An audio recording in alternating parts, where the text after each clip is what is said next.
नमस्ते विद्यार्थी मित्रों।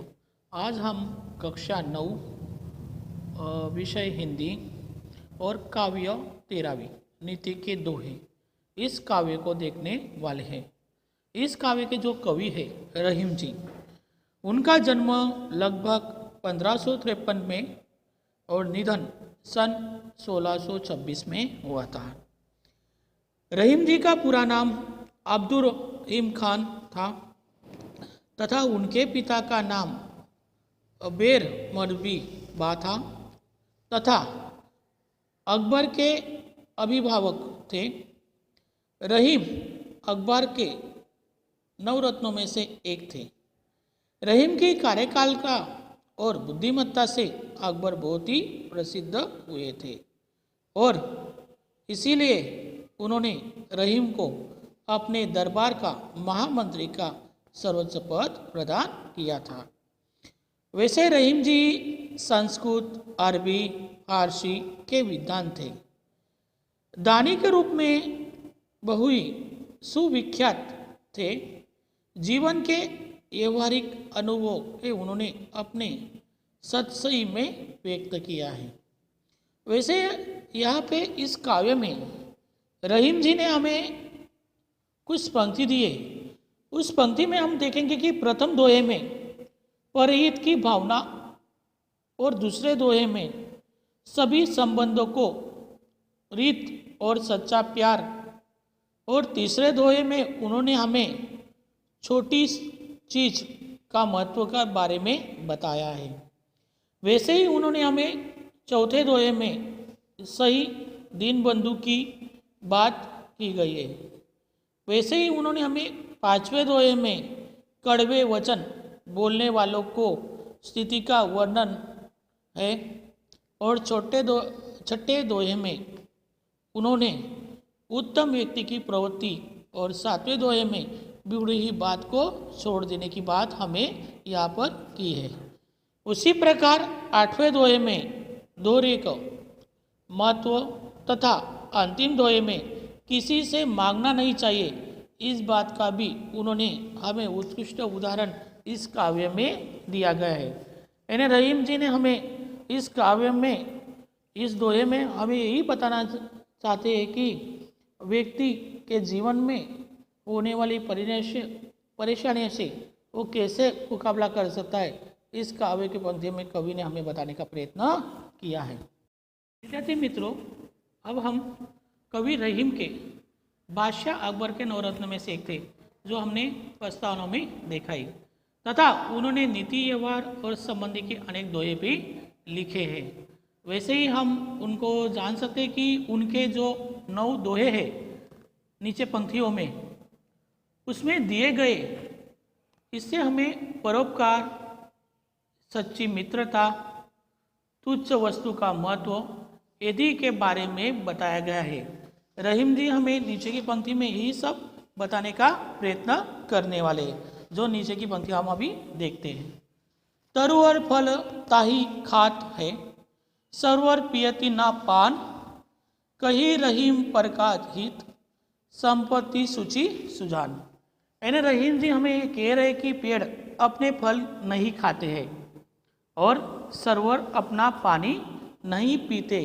इसी प्रकार ज्ञानी पुरुष परोपकार के लिए ही धन संपत्ति का संग्रह करते हैं और वो लोग दूसरों की भलाई के लिए वो धन खर्च करते हैं। यहाँ पर रहीम जी इस दोहे में हमें बताने का प्रयत्न कर रहे हैं। कही रहीम संपत्ति सगे, बनत बहुत बहु रीत, विपत्ति कसौटी जे कसे, ते ही सचे मीत। यानी रहीम जी हमें इस दूसरे दोहे में बता रहे हैं कि जब मनुष्य के पास संपत्ति होती है तब लोग तरह तरह से उनके सगे हो बन जाते हैं। यानी जो दूर का रिश्तेदार भी हो वो अपनों को अपने पास, यानी आपका के बारे में बताने का प्रयत्न, और वो आपका एक निकट का संबंधी है ऐसे वो बताने का प्रयत्न करता है। यहाँ पे रहीम जी हमें बता रहे हैं उनसे रिश्ते जोड़ लेते हैं, पर लेकिन सच्चे मित्र तो वे होते जो विपत्ति के समय में भी साथ देते हैं, और विपत्ति में ही सच्चे मित्र की पहचान हमें होती है। जो व्यक्ति हमें विपरीत परिस्थिति में साथ देता है, सहकार देता है, वही हमारा सच्चा मित्र कहलाता है। यही रहीम जी हमें इस दोहे में बता रहे। रहीम जी देखी बड़े ने को लघु ना दीजिए डारी, जहाँ काम आवे सुई कहा करे तरवारी। रहीम जी इस दोहे में हमें ये बता रहे हैं कि बड़ों को देखकर छोटों की अपेक्षा नहीं करनी चाहिए। वैसे ही जहाँ काम सुई करती है, क्या वो काम तलवार कर सकती है? ये रहीम जी हमें यहाँ पे बताने का प्रयत्न करें। साधारण चीज का भी अपना महत्व होता है, इसीलिए उनकी अपेक्षा नहीं करनी चाहिए। यही रहीम जी हमें यहाँ पे बताने का प्रयत्न कर रहे हैं।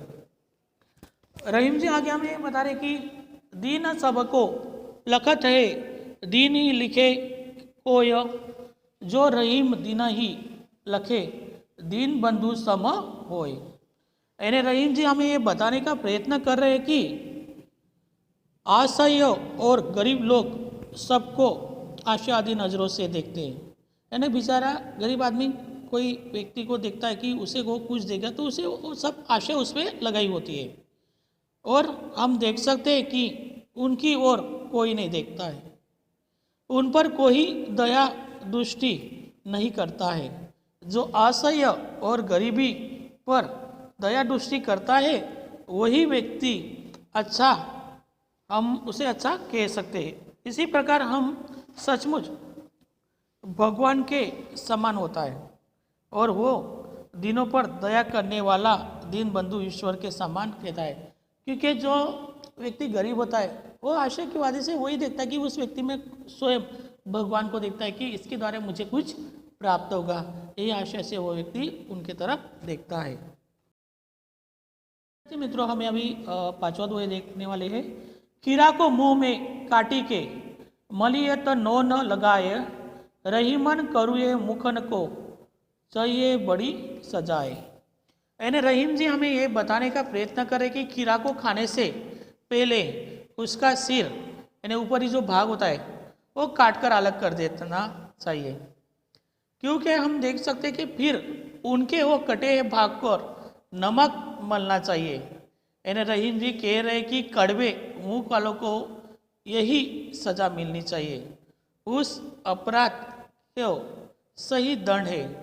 मुंह से कड़वे वचन बोलना अपराध है, और उनको इसकी सजा मिलनी चाहिए। यानी व्यक्ति जब देखते कि हम जो उसको ऊपरी भाग काट कर उसमें नमक लगाते हैं, यानी जो मुंह वाले होते हैं, यानी कड़वा जो बोलते हैं, यानी हमारे मुंह पे कुछ बोलते हैं और हमारे पीछे कुछ बोलते हैं, तो उनको ये सजा देनी चाहिए। ऐसे कवि हमें यहाँ पर बताने का प्रयत्न कर रहे हैं। आगे के दोहे में हम देख सकते हैं कि जो रहीमन उत्तम प्रकृति को करी सकत कुसंग, चंदन विष यापत वही लपटे राहत भुजंग। यानी कवि हमें आगे बता रहे हैं कि रहीम जी कि उत्तम स्वभाव वाले लोग बुरी संगति में रहे तो भी उसका उन पर कुछ प्रभाव पड़ता नहीं। ठीक उसी प्रकार जैसे भयंकर विष वाले सांप चंदन के पेड़ में लिपटे रहते हैं, परंतु चंदन में उनका विष फैलता नहीं, इसी उत्तम स्वभाव वाले को बुरों के साथ रहकर भी उनके प्रभावित नहीं होते। यानी बुरी संगत में होके भी वो उस संगत में यानी समाविष्ट नहीं होते। यही रहीम जी हमें बता रहे हैं। रहीम जी आगे के दोहे में हमें कह रहे कि बिगड़ी बात बने नहीं, लाख करो किन कोय, रहीमन बिगड़ दूध को भले ना मक्खन होए। यानी रहीम जी हमें कह रहे कि बिगड़ी बात लाख प्रयत्न करने पर भी सुधर नहीं पाती। ठीक उसी तरह जैसे फटे दूध से जमाए गए दही को कितना भी मथा जाए पर उसके मक्खन नहीं निकलता, इसी बात पर बिगड़ जाने पर उसे सुधारना संभव नहीं है। इसीलिए रहीम जी हमें ये कहना चाहते हैं। आगे के दोहे में कवि हमें बता रहे कि रहीमन विषदा तू भली, जो बोरे दीन होए। हित अनहित ना जगत है, जानी परम सब कोय। यानी कभी हमें ये बता रहे हैं कि जो विपत्ति होती है, और विपत्ति में हम देखते हैं कि आपत्ति थोड़े समय में के लिए हो तो अच्छी रहती है, परंतु क्योंकि उस थोड़े से समय में हम समझ जाते हैं कि कौन हमारा हितकारी है और कौन हमारा अहितकारी है, इसलिए विपत्ति में ही अपने पराई की पहचान होती है। ना आप जब विपत्ति आती है तब हमें लोगों की पहचान होती है, यानी कौन हम कहाँ है कौन पराया है। क्योंकि आप देख सकते हो कि सुख में सब साथ देते हैं, पर दुख में और विपरीत परिस्थिति में हमारा साथ कौन देता है, तभी हमें व्यक्ति की पहचान होती है। एक कवि हमें यहाँ पे बताने का प्रयत्न कर रहे हैं। अभी नीचे के दोहे हम दिख रहे, रही मन वे नर मर चुके हैं जे कही मांगत जाई, उनसे पहले वे मुए जिन मुख निकास नाही। यानी कवि हमें ये बता रहे कि रहीमन जी कह रहे कि मनुष्य तो जिंदा होते हुए भी मरे हुए हैं जो दूसरे के दरवाजे मांगने जाते हैं, परंतु उनसे भी पहले वो मर गए जिनके मुख से नई शब्द निकलता है। जी, मांगने वालों को देने से इनकार कर देते हैं, इसीलिए मांगने की बात तो बुरी है, पर उन्होंने बुरी बात किसी को की देने से इनकार करना ये सबसे बुरी बात होती है।